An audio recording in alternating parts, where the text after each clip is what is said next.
আসলে আলোচনা করার এখানে সুযোগ নেই। সঙ্গে আমাদের হেলাল ভাই কথা বলেছেন, আসলে আমাদের দেশটা এখন এক শ্রেণীর টেন্ডার বা সাদাবাজদের অধীনে চলে গিয়েছে।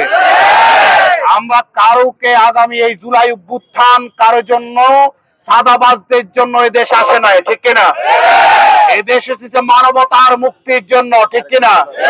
গোপালগঞ্জে যে কাণ্ড ঘটিয়েছে এদেরকে দমন করতে হবে, ঠিক কিনা? কোন স্বৈরাচারের উত্থান এদেশে হবে এটা আমরা চাই না, ঠিক কিনা? আল্লাহ তাআলা আমাদের এই উদ্দেশ্যকে কবুল করুন, সকলে বলে আমিন। আমরা সবসময় সংক্ষিপ্ত দোয়া করি, আল্লাহুম্মা আমিন। ربنا ظلمنا وإن لم تغفر لنا وترحمنا لنكونن من الخاسرين। আল্লাহ তাআলা রব্বুল আলামিন 19 জুলাই বাংলাদেশ জামাত ইসলামী কর্তৃক আজ জাতীয় সমাবেশ আল্লাহ তাআলা আয়োজন করেছে। রব্বুল আলামিন তুমি দয়া করে এই সমাবেশটাকে কবুল করে নাও।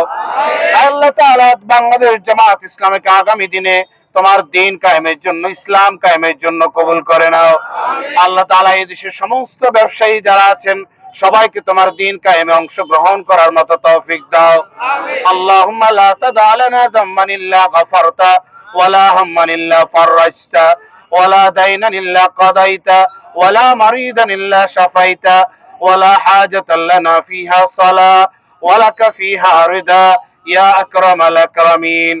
আল্লাহ তাআলা এই আজকের এই সমাবেশে, আজকের এই মিছিলে যারা অংশগ্রহণ করেছে আল্লাহ তুমি সবাইকে কবুল এবং মঞ্জুর করে নাও।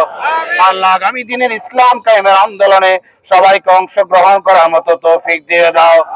রব্বানা তাকাব্বাল মিন্না ইন্নাকা আনতাস সামিউল আলিম ওয়া তুব আলাইনা ইন্নাকা আনতাত তাওয়াবুর রহিম। বিজুদি সুবহান রাব্বিকা রাব্বিল ইজ্জাতি আম্মা ইয়াসিফুন ওয়া সালামুন আলাল মুরসালিন ওয়ালহামদুলিল্লাহি রাব্বিল আলামিন।